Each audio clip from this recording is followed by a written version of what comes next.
Hi, and welcome to this channel. This week, the topic is 3 types of bipolar depression. I am not a doctor, a psychiatrist, psychologist, or any other type of mental health professional. I am a fellow bipolar sufferer sharing my experiences and the knowledge I have gained in battling bipolar disorder. I believe that bipolar disorder is as individual as the people that suffer from it. If there weren't similarities, we could not be diagnosed. In the diagnostic material, it says to be diagnosed with bipolar disorder, you must have at least one depressive episode, but it does not specify what kind of depressive episode you should have, because there are more than one type of depressive episode that affects bipolar sufferers. Before we dive into the types of bipolar depression, let's look at the symptoms of depression and the difference between the symptoms of major depressive disorder and bipolar depression. Symptoms of major depression: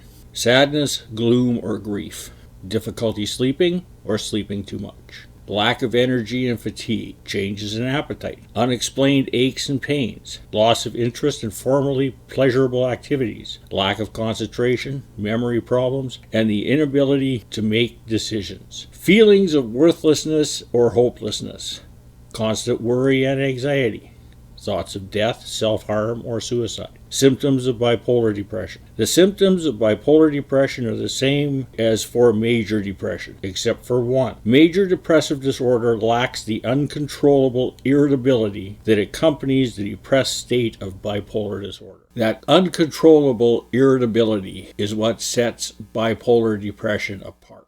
The crash after mania and the subsequent slide into depression. If you have bipolar 1 disorder, you are familiar with the crash from the height of mania to curled up on your couch. I have experienced the crash several times, especially when my mania blossomed into psychosis. Those were hard crashes. But back then, I didn't know what I was dealing with. That crash that happens when the manic phase ends is not really a depression. We can slide into depression from that place. The outward appearances may be that of a depressive state, but in truth, it's more of a catatonic state. This is not a depression and should not be treated as a depression. This is a central nervous system fatigue, which, if you Google it, is common in high-performance athletes, but it's also very common in bipolar sufferers. Bipolar 2 sufferers can also experience the crash when they have extended hypomanic states, like my girlfriend did last summer, where she was hypomanic over a month, and yes, she did experience the crash. And I've spoken to a number of bipolar 2 people that have had extended hypomanic states, or even hypomanic states that almost blossomed into full mania. Those people have experienced the crash. But it's central nervous system fatigue. It's not depression. I owe my understanding of what happens during the crash to my friend Michael McCain over at Hope for Bipolar. I've put a link in the description below to his video. He is far more technically savvy than I am and explains very well what happens to your brain. I really encourage you to watch his video. It's very good. But my simple explanation is you've overloaded your brain and it's shut down.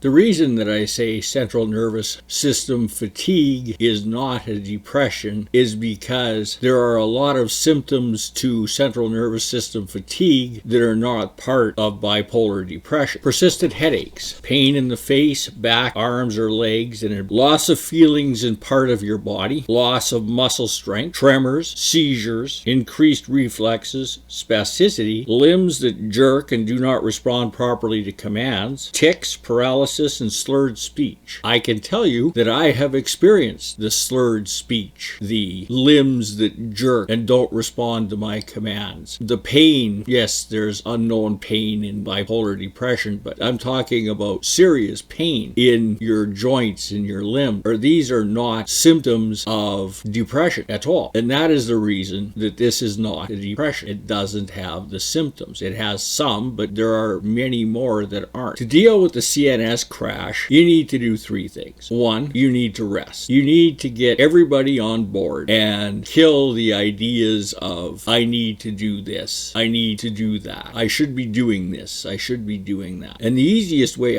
is pretend you've been hit by a car or a train, because basically that's what happened to you. You've been hit by a car or a train, and you need to rest. If you'd been hit by a car, I can guarantee you everybody'd be sympathetic. You need to get everybody to understand it's exactly the same as being hit by a car or a train. So you need to rest. That period of rest is different for each of us. The next thing you need to do is, Michael says, heal your junk. I say, deal with your issues, the issues you created in your last manic state, and also, if you've never done it, to deal with the trauma of your past. And this may require trauma therapy and a trained trauma therapist. And the third thing to really recover from this central nervous system fatigue is to find meaning for your life. This formula was created by Viktor Frankl, an Austrian neurologist, psychiatrist, philosopher, and Holocaust survivor. He formulated that despair or depression is the direct result of struggling without meaning. When you find meaning for your life, you will find yourself on a totally different path to mental wellness. Seasonal depression. The second type of bipolar depression that is a real depression is seasonally affected bipolar disorder. We are either affected by the equinoxes or we are affected by the solstices. As the days begin to shorten in the fall, we start to slide into depression. And this is a real depression. It has all the symptoms of a real depression, but it is triggered by a seasonal event. My life, for as long as I can remember, was as the days shortened, I would slide into a depression. When the days began to lengthen, I flew into mania. And some years it was from fly into mania in the spring and stay manic all summer, and then crash when the days began to shorten. So this is a real issue. And dealing with this seasonal change is very difficult. This is the first winter in my life that I have not fallen into a deep depression. I'm amazed at how well I'm doing. And it's mainly because I am taking a mega dose of vitamin D every day. But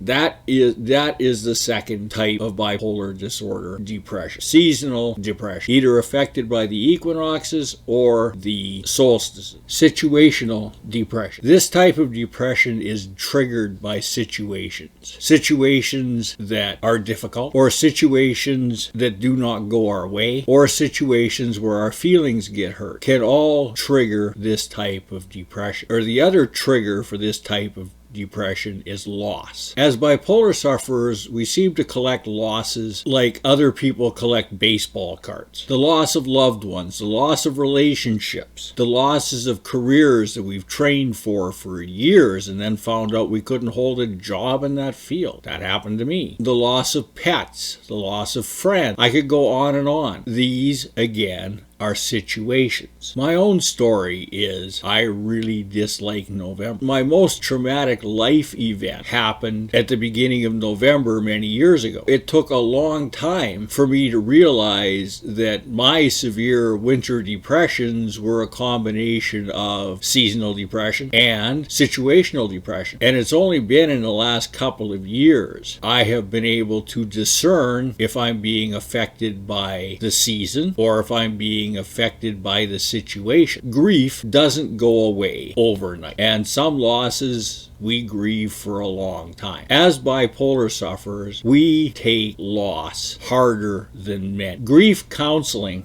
is incredibly important. Most bipolar sufferers need some form of grief counseling. And with that help, I can assure you, because of my own story, then you can discern if you are suffering from the lingering effects of a situation, and that's driving you into depression, or if it's some other cause. The three types of depression are the crash, which is not a type of depression. It's central nervous system fatigue. The second type of depression is seasonal depression. And the third type of depression is situational. I hope you found the information presented in this video valuable. If you did, please consider subscribing to this channel. If you like what we're doing or you like the information presented, please like this video and share this video with people you know who have bipolar and want to have a better understanding of the types of depressions that a bipolar sufferer has, and comment. I really want to know what you think of this video and what your struggles with bipolar depression have been. There's a new blog post every Wednesday and a new video every Thursday. You can find the blog posts on the website, link in the description below, and there's also our email address if you want to contact us directly. Thanks for watching the video.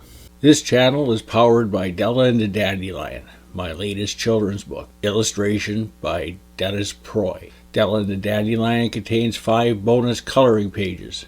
Check the description below to learn about the story and how to purchase.